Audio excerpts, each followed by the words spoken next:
It's an online virtual hangout. At one point, it had 101,000 people in the Twitter space. And he opened himself up for 2 hours to take questions, which takes a moment, deserves a moment of celebration in and of itself. Yeah. You think about how many leaders, business, political, or otherwise, would open themselves up to that sort of unscripted, lengthy Q&A. And there just aren't many. Rachel, you point out earlier in the show, it is what Donald Trump did during the height of COVID. But outside of Donald Trump, you really will not find, I mean, no corporate CEO that I can think of, no politician says, okay, 2 hours, I have no idea what you'll ask, go. And but it was wide open. He said 30 minutes, and it went for 2 hours, which also was very Trumpian. Yeah. You know, it's also Trumpian, but also very Elon Muskian of him. He was on his private jet using Starlink as a cell phone connection to talk on Twitter that he now owns. But you're right. He said 30 minutes. It went for 2 hours. Answered questions from across the spectrum, including Fox and Friends Weekend, because Will Cain fought his way to the top. It was fun because I noticed it. We all got on and were listening to it. You texted us last night, said, you guys ought to check this out, which we totally appreciated. Jumped in, and then I managed to hit, hey, can I speak? Got right in there as a speaker, and here is Will Cain's question to Elon Musk, the guy everyone wants to hear from right now, last night. Listen. This is Will Cain from Fox News. What subjects outside of Hunter Biden were subject to the most government-induced censorship? Me personally, I've been working on getting Twitter to be healthy and fixing the engine of engineering. I've not been sort of poring over the Twitter files personally. That's sort of been, you know, Matt Taibbi is doing that, and Barry Weiss is going to do it now as well. So anything I say would be somewhat of a, you know, guesswork, really. You know, so I don't know. You know, there's obviously a lot of questions around Jan 6. There's questions around, you know, COVID. There's a lot of questions. But I think the important thing is that we just get, you know, bring daylight to all of these things. And so anything that Twitter has done, and sometimes things, you know, a lot of times Twitter's done things that were just, it wasn't malicious. It was just foolish. So there you go. He says that he's turned over the full files in transparency and daylight to Barry Weiss at her Substack, former reporter for the New York Times. I would say she would not reject the characterization of, at least historically, from the left. She has also turned over the files to Matt Taibbi, who would also probably not reject the characterization that in the past from the left, and he will be reporting that as well on his Substack. By the way, he said eventually he'd like to make the whole thing public to everybody. So Well, that's what I want. He said eventually that's what he wants to happen. He said if you do that right away, it's just an open season. He said let a couple people curate it first who can pull out the major themes and then just give it to the whole public. Full transparency was his view. Let's bring in Fox News contributor Miranda Devine, New York Post columnist, author of The Laptop from Hell. You joined us yesterday. We said we need to have you again here today. I think you had a chance to listen to some of what Elon said last night. Your takeaway? Yes, and congratulations, Will, for getting up there. I tried to be a speaker, and I saw.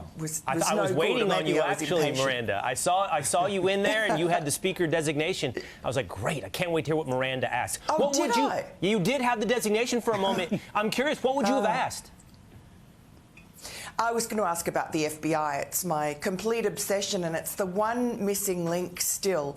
It's interesting that in answer to your question there, Elon Musk talked about January 6th, suppression, and also COVID. Those are two, I mean, they're massive. It's obvious to everybody, and I'd be very interested to see if the government was pushing that as well. But in terms of the Hunter Biden material, the Joe Biden material, definitely the FBI sort of pre-bunked that with the social media companies at their weekly meetings. There's nothing about that, and I can't believe it doesn't exist in the files. But you heard Elon Musk there in that 2-hour Twitter space say, look, it's not North Korea. I'm not looking at the files. I've handed, you know, Matt Taibbi had complete access to whatever he wanted. However, Matt Taibbi says that he had certain conditions that he had to agree to before he wrote what he did on Twitter. And the other issue is, at another point, Elon Musk has said that selected portions of Twitter's files were provided to Matt Taibbi. So I just don't know if the FBI stuff is somewhere there. I'm sure it exists. But it was good to hear on the Twitter Spaces last night, Elon Musk basically come out and say that what happened when Twitter weighed in on one side of politics before the election, that is election interference. And he also said that Twitter was behaving as an arm of the DNC, the Democratic National Committee. So it was sort of, I guess we knew that, but it was good to hear the head of Twitter actually admit that. Yeah, you know, Miranda, first of all, your instincts are always right. That is what I'm looking for as well, and I will be following your reporting. And I wonder why he didn't give you the kind of access he gave Bari Weiss or that he gave Matt Taibbi. They are former, you know, they are come from a left-wing perspective, as Will brought up, but also, as you mentioned, put some conditions around it. I would like to see Elon Musk open that up to Miranda Devine. And I do want to talk about the election interference, because I think it is, you know, of course we talk about censorship in general, but there was an election that was altered. And it's not just with Twitter, it's all the other platforms. And I found myself yesterday, I'm a pretty optimistic person, but as we went through the hours, I became more and more depressed, because I know so many good people who are running as conservatives, and they just can't compete with this kind of big tech influence and interference in elections. And it just makes the entire Democrat process seem like a joke, a sham. Like we're all, it's theater. If we allow them to continue to do this. And it's not just Twitter. It's happy that Twitter's doing this, or Elon Musk is doing this, but there's all these other platforms that are doing it as well. Yeah, you're so right. I really think that Google has been under-discussed in this whole debate, because they deliberately warp search terms so that I know myself. I have to look for sometimes stories I've written, I can't find them. And so it's same with Facebook. Facebook really put its thumb on the scale, particularly as well. You had Mark Zuckerberg, the owner, pour $400 million into the election to help the Democrats. But look, I think what's really makes me optimistic was hearing Elon Musk last night speaking on his jet for 2 hours in that very rambunctious and hard to listen to Twitter space. What he said was his goal is to basically make Twitter the place where truth happens, to create a competition for the truth, so that at least one entity in the whole media landscape is not, as he says, engaging in groupthink.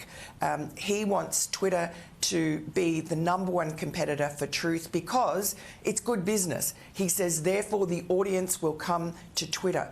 And then he says that will force the rest of the media and social media also to engage in the truth, to compete. I think that's a brilliant idea, because the truth has really been lost. And the reason for that is because we now have controlled speech. Whether we like it or not, in this country, there is not free speech when it comes to the media. If you said anything dissenting from the current administration, you were kicked off social media. Miranda, you've been vindicated many times reporting on things that were called misinformation or pre-bunked, as you said, and then to turn out to be true. Another one of those people is John Paul Mac Isaac. He was the computer repairman who received Hunter Biden's laptop. We had him on earlier on the program. Here's what he said. I'm grateful. I don't know how many people know, but I basically was financially ruined by Twitter last year. I tried to save my career because Twitter labeled my actions hacking. I went after them in a defamation suit. I think, though, ultimately the goal from the opposition was to make sure that Twitter would cut my legs off and make sure that I would never have an opportunity to fight my battles in the court of law again. So obviously watching Elon released this material over on Friday night was very exciting for me, because what I felt like I knew the whole time was true. And I feel vindicated. I feel I'm grateful for Elon. If he wants free tech support, he's got it. He's got another tech guy if he needs it. Vindication is nice, but results are better. Let's say Elon Musk does what he says he's going to do at Twitter. Let's say it all happens. Can we change the media landscape? Because the media is not reporting on this, the rest of the media. Yeah, Washington Post did actually do a story about it. You know, it's so full of caveats and protections for Joe Biden. It's very convoluted and ridiculous. But look, yes, I think, look, if Elon Musk, obviously he's not the Messiah, he's got his own businesses and he's got all sorts of exposure to the government, he can't really annoy them too much. But if he's genuine about wanting to turn Twitter into a place where truth thrives, and certainly so far so good, up to, you know, limits which I would understand he has, I think that he will make an enormous difference. Because he's right. If people start flocking to Twitter because it's the only media platform it can trust, that is going to force the rest of the media to tell the truth. And as far as John Paul MacIsaac goes, he's a hero, and his book, American Injustice, is a fantastic read. Hey, Miranda, we got to run. I do want to ask you really quickly, we're tight on time, but John Paul MacIsaac said something fascinating to circle back to your primary focus.